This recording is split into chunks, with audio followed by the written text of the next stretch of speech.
Bonjour à tous et bienvenue dans C'est Gourmand. Je suis ravie de vous retrouver cette semaine. Nouvelle émission, nouvelle invitée. Nous allons du côté de Vin-Tabarin aujourd'hui avec mon invité Dan Bessoudo. Bonjour. Et bonjour Anne, comment ça va? Écoute. En forme? Super. Super. Merci beaucoup. Oui. Je suis ravie de vous recevoir. Nous allons parler de votre belle cuisine que voilà vous y êtes depuis un petit moment déjà dans ce joli village de Vin-Tabarin. Oui. Une cuisine. Vous êtes un restaurant étoilé. Depuis combien de temps vous avez votre restaurant Dan B? Alors, à vrai dire, j'ai fait une transformation du lieu. Donc moi, j'y suis depuis 2004. On remporte l'étoile en 2009, que nous avons toujours. Et le restaurant Dan B, la transformation s'est faite il y a maintenant 5 ans. Donc un nouveau lieu, mais toujours situé au même endroit dans le village. J'ai fait l'acquisition d'un terrain, je suis parti sur un autre projet, sur quelque chose de... même sur le plan architectural, qui est une autre proposition. Magnifique, ce restaurant, il est magnifique. Il est ancré comme ça dans le village, avec une vue magnifique. Oui, et je dirais que pour moi, c'était important, sur le plan émotionnel, vraiment d'apporter quelque chose au moment où on entre dans ce lieu, déjà. Donc, tout à fait. Qu'on ressente quelque chose, voilà. Et cette quiétude, avec un panorama, on est à plus de 200 d'altitude. Je dirais, on essaie de cultiver cette zénitude au travers le lieu. Et après, bien sûr, vient la prestation, la cuisine, notre service. Alors, juste pour revenir sur l'établissement, le Michelin dit de votre restaurant que c'est le plus élégant de la région. Effectivement, il y a de l'élégance chez vous, dans votre restaurant. C'est important quand même pour vous, effectivement, l'accueil du client dans un lieu qui vous ressemble et où on va se sentir bien, mais encore plus que ça. C'est la beauté du lieu. Bien à vrai dire, c'est réussir à travailler sur cet équilibre entre cette élégance sans être essentiellement dans le solennel ou le protocole, puisque voilà, là, ce n'est pas la tendance de la maison. Rester très simple, bien sûr professionnel et très humain, je dirais. Voilà, c'est ce que je recherche dans ma maison et cela fait maintenant des années que, je dirais, j'ai envie de coacher mon équipe dans ce sens-là.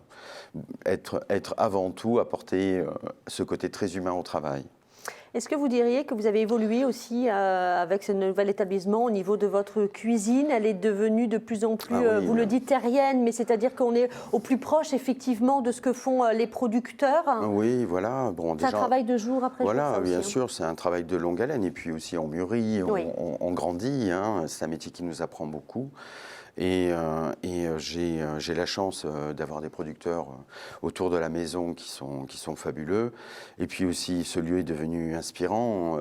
Et il m'a offert une autre voie de réflexion dans notre travail, dans notre qui vient stimuler la créativité et qui nous fait partir parfois dans des directions bien différentes de celles qu'on avait l'habitude de prendre avant que ce lieu existe. Vous aimez aller à leur rencontre, justement, des producteurs, de passer du temps avec eux, de comprendre, justement. Est-ce que cette période aussi de crise sanitaire vous permet un peu plus d'aller à leur rencontre? Bien oui, voilà, on a beaucoup échangé. Et puis pour moi, c'est ma ressource principale. C'est là où je me nourris. Donc c'est de voir chaque semaine ce champ évoluer avec ses plantations nouvelles, de voir germer, de voir le légume qui arrive, d'essayer même finalement de profiter de tout cet écosystème et cette biodiversité qui gravite autour de ce même produit, un beau légume, un chou, voilà, le fait de voir cette coriandre qui arrive subitement autour de ces choux rouges, il y a encore de cela, il y a 2 bons mois, ça me fascinait parce que il y avait du sauvage, mais mêlé à une plantation qui est faite par la main de l'homme. Donc je trouve ça très intéressant pour moi parce que elle est, je dirais, elle vient aussi cultiver quand même notre humilité, voilà, et notre mise en question. Et voilà, il n'y a pas du tout de morale là-dedans. C'est ma façon d'être, de vivre, je crois. J'aime cette connexion à la nature. Mais c'est important qu'on y vienne tous. Chacun peut-être à son rythme, je dirais. Oui, voilà. Après, bon, voilà, c'est une chose. Et puis les couleurs de ce studio sont belles. Est-ce qu'il y a un plat que vous faites, que vous avez réinventé depuis le début de l'ouverture de ce restaurant d'Anne-B ou Alors, pas? Et que vous avez un peu modifié au fil des saisons? À vrai dire, pas non. Justement, il y a eu, bon, comme dans tout restaurant, il y a un plat star, hein, un mets star, hein, souvent. Et chez nous, ça a été la soupe de poisson. On avait une soupe de poisson texturée.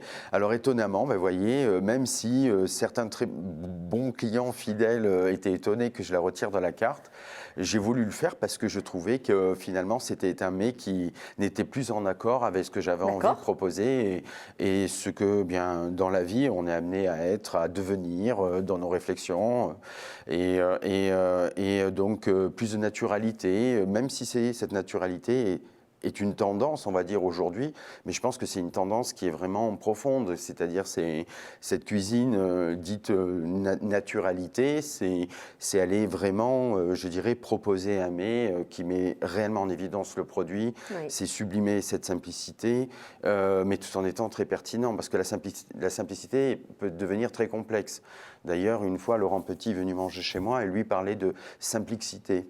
Donc j'ai trouvé ça super finalement, parce que tout était dit et c'est un vrai travail, vous savez, de réflexion, de test aussi, hein, de goûter, regoûter, de n'avoir que 3 éléments dans une assiette, trois parfums différents et de créer une harmonie non pas savante, mais qui vient vraiment de l'intérieur, quoi. Voilà, quelque chose qu'on a envie d'apporter, surtout qui serait capable de donner de l'émotion.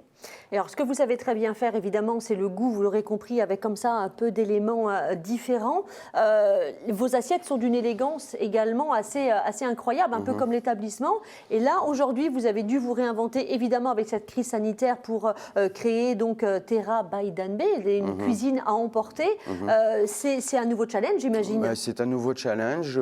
J'y vais tranquillement. Parce que je sais qu'il y aura une réouverture. Donc, je ne veux pas avoir une activité explosive.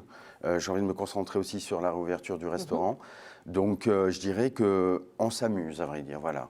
Et surtout, ce projet m'a permis de garder, je dirais, partiellement sur une semaine de travail, mon équipe en cuisine. D'accord. De garder comme ça les liens. Voilà, exactement, de les maintenir en éveil, surtout dans cette créativité aussi. Et parce qu'on le sait, ça reste aussi une période très introspective.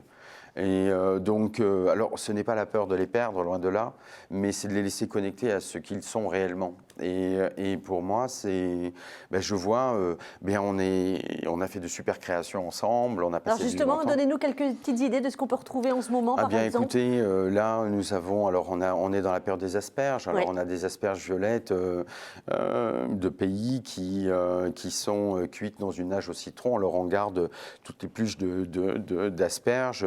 Nous les cuisons avec ces asperges justement pour intensifier le goût, puisque justement on est dans la recherche du goût optimal. Oui.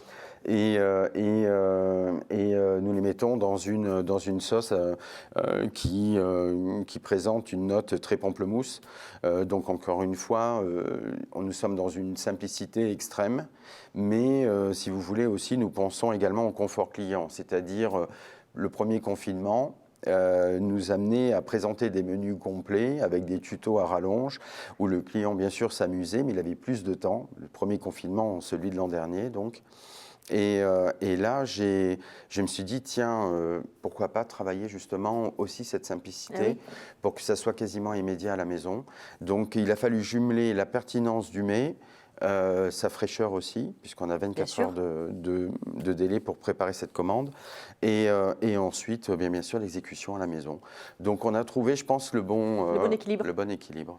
Force de créativité, évidemment, et ça nous garde en éveil. Voilà, c'est ça, et c'est un challenge aussi. Je vous propose tout de suite mon interview du tac au tac. Oui, très bien.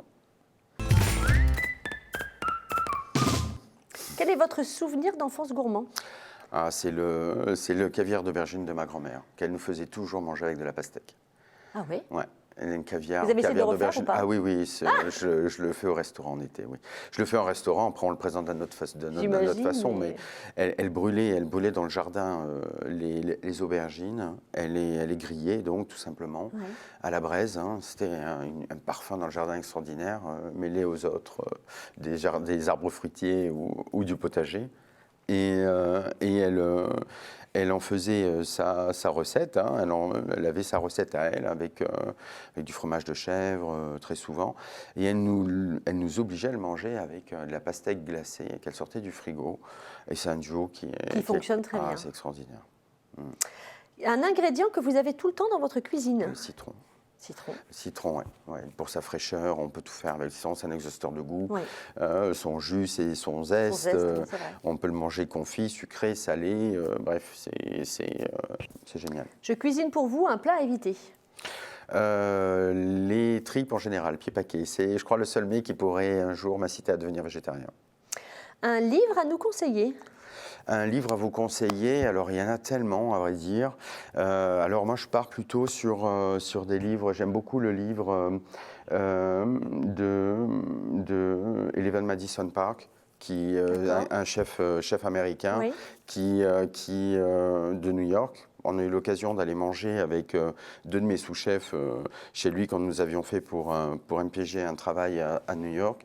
Et j'avais absolument envie de goûter cette maison, enfin goûter cette cuisine plutôt, et on a passé un moment extraordinaire, magique. Pareil, très minimaliste, la maîtrise de cette simplicité. Donc c'est la difficulté, hein, la maîtrise de la pour simplicité. moi, c'est vraiment cette perfection qui me stimule, quoi. Une musique pour cuisiner? Oui, alors en ce moment, j'écoute, vous voyez, en venant au studio, j'écoutais Air, parce que je suis assez fidèle quand même à la musique française. Mais sinon, j'aime bien Flavien Berger. D'accord. Voilà, j'aime beaucoup même de très beaux univers, aussi bien le mélange d'électro que le classique. Donc ça ressemble, je dirais, au moment de cuisine. Et donc c'est qu'on peut vivre. Donc il y a de jolies notes, voilà. Quand vous ne travaillez pas, qu'est-ce que vous aimez faire, Dan? Être avec ma chérie. C'est bien. Ouais. Vous faites de très belles photos. Ah, merci. Vous aimez photographier? Ah, j'aime beaucoup ça, oui. J'aime beaucoup Et pas ça. que les plats. Ah, mais écoutez, merci. Un joli univers. On vous suit sur les réseaux, sur le site internet, évidemment, pour commander cette très très belle cuisine Terra by Dan B. C'est en ce moment. Et puis bientôt, les restaurants qui vont réouvrir, évidemment, on croise un petit peu les doigts. Ouais. Hein, voilà. Dan, c'était un plaisir de vous recevoir dans ces gourmands. Merci pour votre énergie. À très vite. Merci beaucoup. Merci. Je vous souhaite une très très belle soirée. Prenez soin de vous, soyez gourmands. Ciao, ciao, à la semaine prochaine.